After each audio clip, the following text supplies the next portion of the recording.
तो जैसा कि लास्ट एपिसोड में हमने देखा था कि ज़ाओफान ज़ीशुआन सोर्ड पर अटैक कर चुका, जिसके चलते ज़ीशुआन सोर्ड आउट ऑफ कंट्रोल होकर अपनी इवल एनर्जी को रिलीज करने लगी, जिसमें किंग मिंगसेक के कई सारे डिसाइपल मारे गए। साथ ही ज़ाओफान भी उस सोर्ड की चंगुल में फंस चुका था, मगर जियो ने जाकर उसमें अपनी पावर्स ऐड करते हुए ज़ाओफान को आजाद कर दिया और फिर ज़ाओफान अपनी तीनों कल्टीवेशन टेक्निक का यूज करते हुए ज़ीशुआन सोर्ड को ब्रेक कर चुका।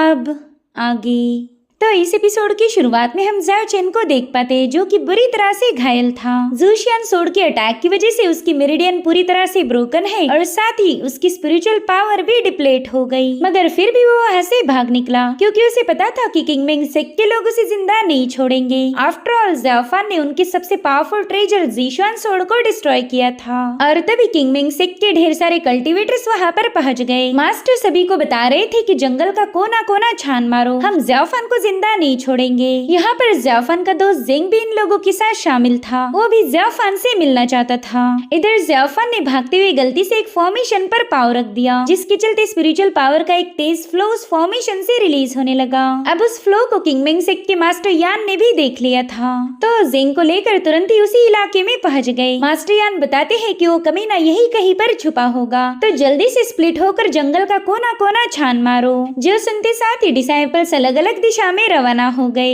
इधर ज़ेंग अकेला था और तभी उसे ज़ाओफान की झलक नजर आई। ज़ाओफान वहीं के एक पेड़ के पीछे छुपा हुआ था। वो इतनी बुरी तरह से घायल हो गया कि उसके खून के ट्रेसेस जगह जगह पर पड़े हुए थे। ज़ेंग देखता है कि ये खून तो ताजा है, यानी कि यहाँ पर ज़ाओफान ही मौजूद होगा। तो ज़ेंग तुरंत ही अपनी पावर्स को एक्टिवेट करते हुए उन खून के ट्रेसेस को मिटाना चाहता था, ताकि ज़ाओफान इन लोगों के हाथ न लग पाए। यहाँ पर ज़ेंग बस अपने दोस्त को बचाना चाहता है, लेकिन उतने में ही ज़ेंग के फादर मास्टर यान वहाँ पर पहुँच गए। वो ज़ेंग से पूछती कि बताओ तुम यहाँ पर क्या कर रहे हो, जिस पर ज़ेंग कह रहा था कि ना मैं तो बस यहाँ पर फिसल गया था, मेरे ख्याल से बारिश की वजह से यहाँ की जमीन स्लिपरी हो गई। साथ ही ज़ेंग ने अपने फादर के सामने खड़े होकर ज़ाओफान के ब्लड ट्रेसेस को भी छुपा दिया। हालांकि मास्टर यान उसकी ये चाल समझ गए थे। उन्होंने तुरंत ही अपने सभी कल्टिवेटर्स को वहाँ बुला लिया। उनसे कहते कि चलो जल्दी से इस इलाके को छान मारो। तो ज़ेंग कहने लगा फादर मैंने यहाँ पे ऑलरेडी चेक किया है, ज़ाओफान को कोई नामो निशान नहीं। हालांकि मास्टर यान उसकी एक नहीं सुनते। यहाँ ज़ेंग चाहकर भी अपने दोस्त ज़ाओफान को बचा नहीं पा रहा था, वो बस प्रे करता है कि ज़ाओफान इन लोगों के हाथ न लग जाए। अब अगले सीन में हम बीस्ट गॉड को देख पाते हैं, जो कि अपने ताउती बीस्ट पर सवार होकर किंग मिंगसेक से दूर जा रहा था। बीस्ट गॉड इतना पावरफुल होने के बावजूद भी आखिरकार ये मुकाबला हार चुका था और तभी अचानक से यांग फायर से उस पर अटैक होने लगे। दरअसल फिनशियांग वैली के डिसाइपल्स ने यांग फायर का यूज करते हुए वहाँ पर एक फॉर्मेशन सेटअप कर लिया। ताउती बीस्ट अपने मालिक को बचाने के लिए उस फॉर्मेशन को ब्रेक करने की पूरी कोशिश कर रहा था। हालांकि वहाँ पर कई सारे लोग आकर उन्होंने चारों ओर से बीस्ट गॉड को घेर लिया। कोई उस पर फायर से अटैक कर रहा था तो कोई आइस पावर से। वहीं पर फिनशियांग वैली का मास्टर युनलान बीस्ट गॉड से कह रहा था कि अब तुम यहाँ से भाग नहीं सकते, हमने तुम्हारे सारे रास्ते ब्लॉक कर दिए। दरअसल बीस्ट गॉड को यांग फायर से बनी हुई एरी में ट्रैप किया था, साथ ही साथ इन पावर की जंजीरों से उसे जकड़ा गया। युनलान कहता है कि मैं काफी देर से इसी मौके का इंतजार कर रहा था कि कब तुम्हारी सारी स्पिरिचुअल पावर ड्रेन हो जाए। खैर अगर तुम 8 फियर्स मिस्टिक फायर फॉर्मेशन हमारे हवाले कर दो तो शायद मैं तुम्हें जिंदा छोड़ दूं। जिस पर बीस्ट गॉड कहने लगा कि तुम तो कई सालों से उस 8 फियर्स मिस्टिक फायर फॉर्मेशन के पीछे पड़े हो। तुमने कहा था कि तुम पांचों क्लैन के पांचों सीक्रेट आर्टिफैक्ट मेरे हवाले करोगे, लेकिन 5 में से बस 3 ही आर्टिफैक्ट तुम मुझे दे पाए। शायद तुम्हें ये लगता होगा कि तुम्हारी चालबाजी के बारे में मुझे कोई आइडिया नहीं, लेकिन मैं पहले से ही सब कुछ जानता था। तुम मुझसे वो फॉर्मेशन हासिल करके इस पूरी दुनिया पर राज करना चाहते थे। जो सुनकर युनलान हंसते हुए कहने लगा कि मैंने तुम्हें एक अच्छी खासी डील ऑफर की थी, फॉर्मेशन दे दो और यहाँ से जिंदा चले जाओ, लेकिन तुमने उसे ठुकरा दिया। खैर तुम्हें मेरी अब एक स्पेशल टेक्निक का मजा चखना होगा, जो कि मैंने सिर्फ तुम्हारे लिए ही बनाई थी। और अब युनलान अपनी पावर्स को एक्टिवेट करते हुए आसमान से यांग फायर को समन करने लगा, जो कि बीस्ट गॉड और टाउती पर काफी जोरों से बरस रही थी। टाउती को इस फायर की वजह से काफी ज्यादा तकलीफ होने लगी, जिसके चलते वो अपने असली फॉर्म में आ जाता है। वहीं पर बीस्ट गॉड अभी भी महफूज था। उस फायर को अपने हाथ में लेकर कहने लगा कि भले ही मैं काफी ज्यादा घायल हो चुका, लेकिन मुझे धमकियां देने के लिए तुम्हारी आग में वो दम नहीं। मुझे ऐसा लगता है कि तुमने अपनी इस फायर टेक्निक पर और ज्यादा काम करना चाहिए, क्योंकि फिलहाल की पावर तो मेरे कपड़े भी नहीं जला सकती। जिस पर युनलान कह रहे थे कि झूठ बोलना तो कोई तुमसे सीखे, और इतना कहते साथ ही उन्होंने अपने फायर फिनिक्स से उस पर हमला कर दिया। हालांकि बीस्ट गॉड इस अटैक को डॉज करने के बिल्कुल भी मूड में नहीं था, वो तो बस उस फायर फिनिक्स को देखते हुए अपनी पुरानी जंग को याद करने लगा। जिस दिन भी इस गॉड मारा गया था, वो अपनी लवर लिनलोंग को याद करते हुए कहने लगा कि उस दिन भी ऐसी ही आग की लपटों ने मुझे तुमसे अलग कर दिया था। उस वक्त तुम्हारी आंखों में मेरे लिए नफरत थी और वही नफरत मैं आज इन लोगों की आंखों में भी देख पा रहा हूँ। इधर ये सभी लोग बीस्ट गॉड पर अटैक करने के लिए आगे बढ़ चुके थे, लेकिन बीस्ट गॉड ने उन पर काउंटर अटैक करने के लिए कोई एक्शन नहीं ली। उल्टा उसने तो सरेंडर कर दिया था। मगर तभी अचानक से सब कुछ बर्फ में बदलने लगा। मास्टर युनलान का फायर फॉर्मेशन गायब होकर वहाँ पर बर्फ की चट्टानें बन चुकी थी। साथ ही साथ कुछ लोग इस बर्फ में बुरी तरह से ट्रैप हो गए और तभी लीजुन को वहाँ पर फॉक्स की 9 टेल्स नजर आती है। वो तुरंत ही समझ गया कि ये तो वही फॉक्स डीमन है जिसे उसके क्लैन ने कई सौ सालों तक बंदी बना के रखा था। मास्टर युनलान कह रही थी, अच्छा तो तुम वही हो जिसने 300 सालों पहले मेरे मिस्टिकल फायर मिरर को चुरा लिया था। तुम्हें पहचानने में तुम्हें कभी गलती कर ही नहीं सकता। क्यों, सही कहा ना मैंने, 9 टेल्ड फॉक्स डीमन। शाओ भी यहाँ पर काफी गौर से उसकी बातें सुन रही थी, जिसके बाद वो कहती, बुड्ढे युनलान, भले ही तेरा कैरेक्टर एकदम खराब हो, लेकिन तेरी मेमोरी काफी ज्यादा शार्प है। देख तो 300 सालों बाद भी तू मुझे भूल नहीं पाया। हाँ, तुमने एकदम सही पहचाना, मैं वही हूँ जिसने तुम्हारी मिस्टिकल फायर मिरर को तुमसे छीन लिया। जो सुनकर मास्टर युनलान कह रहा था कि तुम्हारी हिम्मत की तो दाद देनी चाहिए। इतना सब होने के बावजूद भी तुमने मेरे सामने आने की जुर्रत दिखाई। और अब युनलान ने अपनी यांग फायर का यूज करते हुए सीधे शाओबी पर हमला कर दिया। हालांकि शाओबी बड़ी आसानी के साथ उसके फायर फिनिक्स का मुकाबला कर रही थी। वो कह रही थी, बुड्ढे युनलान, ना ही तेरे पास 8 फियर्स मिस्टिकल फायर फॉर्मेशन है और ना ही मिस्टिकल फायर मिरर। तो अब बताओ, उन दोनों ट्रेजर्स के अलावा तो मेरा मुकाबला कैसे कर सकता?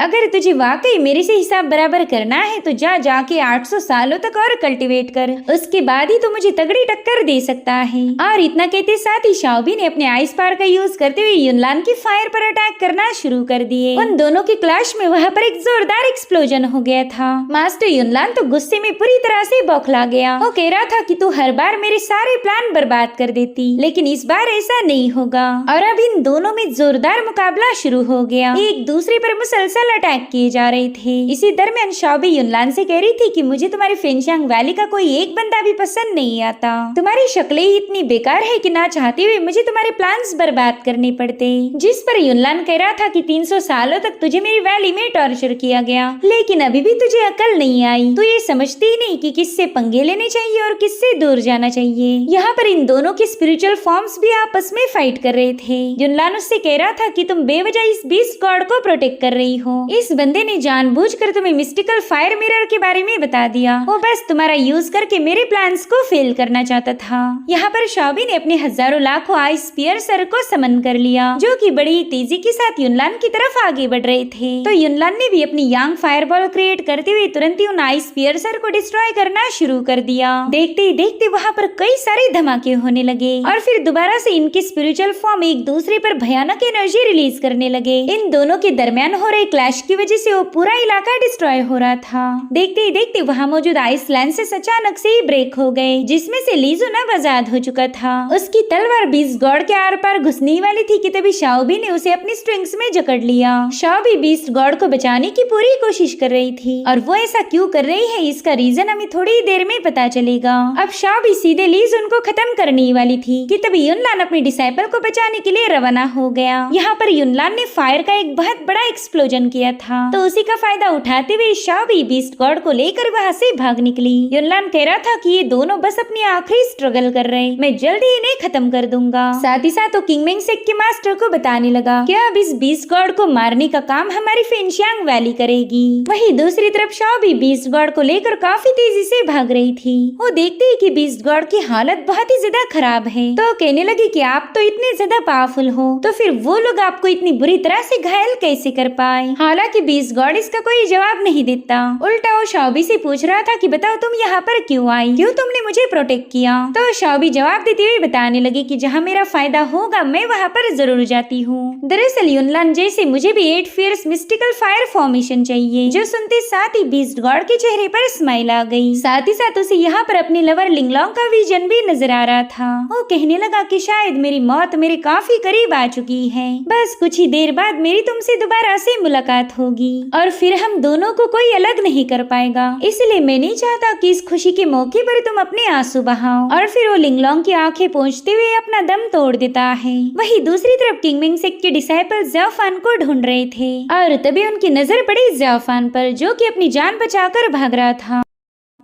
ज़्याओ फान यहाँ से वहाँ छलांगे लगाते हुए काफी दूर जाने की कोशिश करता है, लेकिन घायल होने की वजह से उसकी स्पीड कम हो गई। तब तक किंगमिंग सेक के कल्टीवेटर्स उसके काफी करीब पहुंच चुके थे। उन्होंने अपनी सोड टेक्निक का यूज करते हुए ज़्याओ फान पर अटैक करना शुरू कर दिए, जिन्हें ज़्याओ फान बस यहाँ से वहाँ जंप लगाते हुए डॉज करने लगा। मगर इतने सारे मुसलसल हमलों से बचना उसके लिए काफी ज्यादा मुश्किल हो गया। तो अब ज़्याओ फान भी अपनी पावर्स का यूज करते हुए वहाँ पर एक फॉर्मेशन एक्टिवेट कर देता है। उसने गोल्डन बेल्स में उन डिसाइपल्स को कैद कर लिया था, मगर ये कल्टीवेटर्स भी कुछ कम नहीं थे। ये लोग अपनी पावर्स को आपस में मर्ज करते हुए ज़्याओ फान के सभी गोल्डन बेल्स को डिस्ट्रॉय कर चुके। साथ ही साथ एक कल्टीवेटर ने अपनी तलवार सीधे ज़्याओ फान की सीने के आर पार घुसा दी थी, जो देखते साथ ही ज़्याओ फान ने भी गुस्से में आकर अपनी इवल एनर्जी का यूज करते हुए इस बंदे पर एक जोरदार पंच हिट कर दिया। ज़्याओ फान के एक ही हमले में वो बंदा वहीं पर मारा जा चुका था। तब तक एक दूसरा बंदा ज़्याओ फान पर अटैक करने के लिए उसके काफी करीब आ जाता है, मगर ज़्याओ फान ने उसकी सोड को होल्ड करते हुए उसे काफी पीछे पुश कर दिया। मगर तब तक एक तीसरे बंदे ने अपनी सोड एनर्जी का यूज करते हुए ज़्याओ फान की पसलियों पर अटैक कर दिया।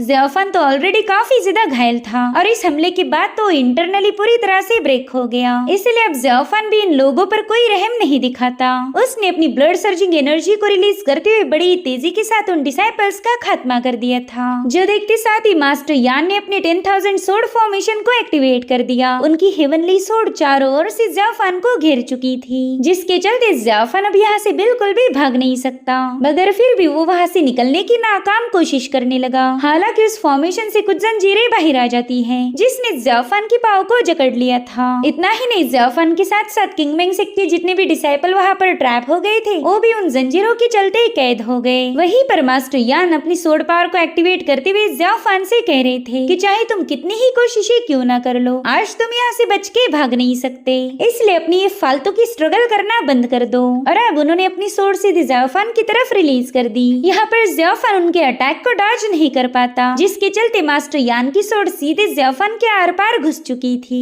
वेल, इन लोगों ने अपनी ज़ीशुआन सोड को ब्रेक करने का बदला लेने के लिए कोई कसर बाकी नहीं रखी थी। चारों ओर से ज़्याओ फान पर स्लैश अटैक रिलीज होने लगे, जिसके चलते वो और भी ज्यादा घायल हो गया। और इसी मौके का फायदा उठाते हुए डिसाइपल्स ने अपनी एनर्जी से उस पर पंचेस हिट करना शुरू कर दिए। ज़्याओ फान में तो अब इतनी भी एनर्जी बची नहीं थी कि वो इन पंचेस को रोक पाए, इसलिए वो बस चुपचाप से इन लोगों के हाथों मार खाता गया। और फिर एक कल्टीवेटर अपने बहुत ही खतरनाक पंच के साथ उसे जमीन पर पटक देता है। यहाँ पर ज़्याओ फान एनर्जी लॉस होने की वजह से पूरी तरह से बेहोश हो गया और उसकी ये हालत घोस्ट क्लैन के उस मिस्टीरियस बंदे ने भी देख ली। वो कह रहा था, अरे वाह, पहली बार ज़्याओ फान इतना बुरी तरह से घायल हो गया। इस कमीने को खत्म करने का इससे अच्छा मौका तो नहीं मिलने वाला, लेकिन मुझे कुछ भी करके इसे जिंदा कैप्चर करना होगा, ताकि मैं इससे मून केव पवेलियन के सारे राज उगलवा सकूं। एक बार मुझे उस मून केव की सीक्रेट पता चल जाए, फिर ज़्याओ फान मेरे किसी काम का नहीं रहेगा। इधर मास्टर यान अपने कल्टीवेटर्स से कहने लगे कि चलो जल्दी से इसे लेकर किंगमिंग सेक के लिए रवाना हो जाओ। हम इसे ऐसे ही नहीं मार सकते, पहला हमें सेक लीडर डाओ जुआन से बात करनी होगी। अब इस डीमन के तकदीर का फैसला वो खुद करेंगे। इधर वो मिस्टीरियस बंदा कह रहा था कि जहाँ तक मैं जानता हूँ, मास्टर यान की कल्टीवेशन काफी ज्यादा प्रोफाउंड है।